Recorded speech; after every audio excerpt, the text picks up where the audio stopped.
What's up guys, I'm Doug and today we're going to be going over the 5 best video editors for any budget.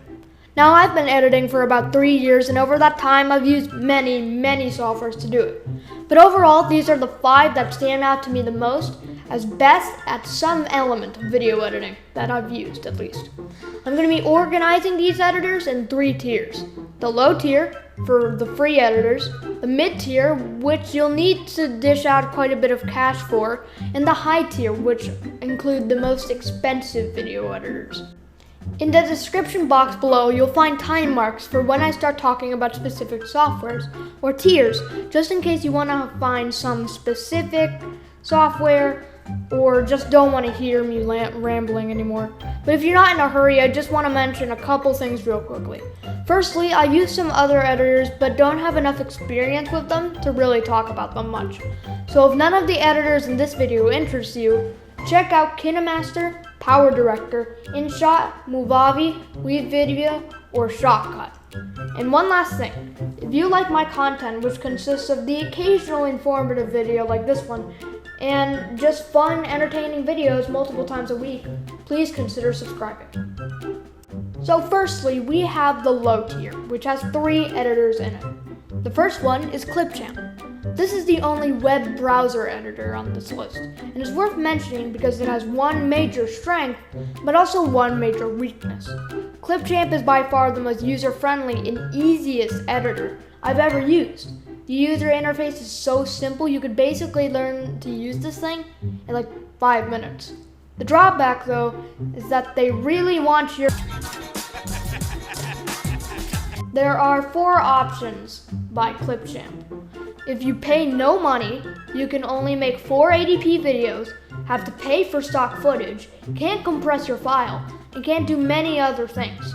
If you want access to the full list of features, you have to pay a minimum of $325 a year, which is just absurd. They do have some other plans, and you can access these features for free as long as you're okay with a weird floaty watermark in your videos. So overall, don't consider getting this one unless you just want to know the most basic editing skills and are okay with a weird watermark floating around if you just want to dip your toes into video editing. The second video editor in the low tier is honestly miles better than clipchamp in my opinion. And it's overall the best value editor in my opinion. I'm of course talking about iMovie, which is one of the most well-known video editors out there, and for good reason too. As I said before, if you get this one, you're getting the most bang for your buck. And what's even better is that if you're using an Apple device like a Mac, iPad, or iPhone, you get this one for free. What's great about iMovie is that it includes quite a few cool features, even if it doesn't have the most stuff, or if it isn't the most efficient. The best of which, in my opinion, is the trailer templates that allow you to make funny little movie trailers that can be a lot of fun. So overall, a really good editor. The final editor in the low tier is Hitfilm Express, which I'm genuinely impressed with because they have an amount of complex features honestly comparable to something in the high tier. However, their user interface is pretty garbage. But if that's a leap you're willing to take to edit for free, then go for this one. However, it's not really good if you're just starting out as I mentioned before, it's super complex. Now we're moving on to the mid tier, and I actually only have one editor for this tier. The thing is, there are a lot of options for lower end video editors, but not many for higher price points, so that's why.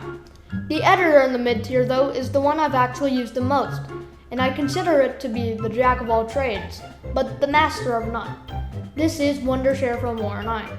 Filmora is both efficient and effective because of its easy-to-use interface and extensive features. These include effects, elements, split screens, and transitions. Furthermore, if you buy Filmora, you'll have free access to WonderShare's stock footage, effects packs, and screen recorders, so it's an all-in-one solution for all of those. You can do all of this for free if you're okay with a massive watermark, but in my opinion, Filmora is well worth the $70 for a lifetime plan. However, it isn't as good as the editor in the high tier, or as easy as something like clipchamp, but it strikes a solid balance in my opinion. Now we're on to the high tier, with what's considered to be the king of video editors, and that's pretty much an undisputed fact. There are quite a few competitors, but no video editor reaches the heights of Adobe Premiere Pro in my opinion. Premiere is obviously quite complex, but that's a given because it comes with more features and options than any other video editor basically ever. And what really gives it that top spot among video editors is that it's included if you have Adobe Creative Cloud, which is $20 a month and also comes with all of Adobe's other softwares. Pair Premiere with Photoshop or After Effects and you can basically do anything video related with it. However, it goes without mentioning that you shouldn't get it unless you're already going to get Creative Cloud or want to go all in on video editing. If you're really serious about it and if you're going to do it all of the time. Otherwise, don't get it. And that's all I have to say over the best video editors for each budget. I hope this video helps you in some way and that you enjoy. If you did, you can give it a like and subscribe to my channel. Also, if you already are video editing, in the comments below tell us what video editor that you use. And if you're new to editing, tell us what video editor you're planning to get if you have decided already. I want to give a special thanks to a couple of my friends who recommended I do this video. You know who you are. And I want to thank you for watching. Have a good day.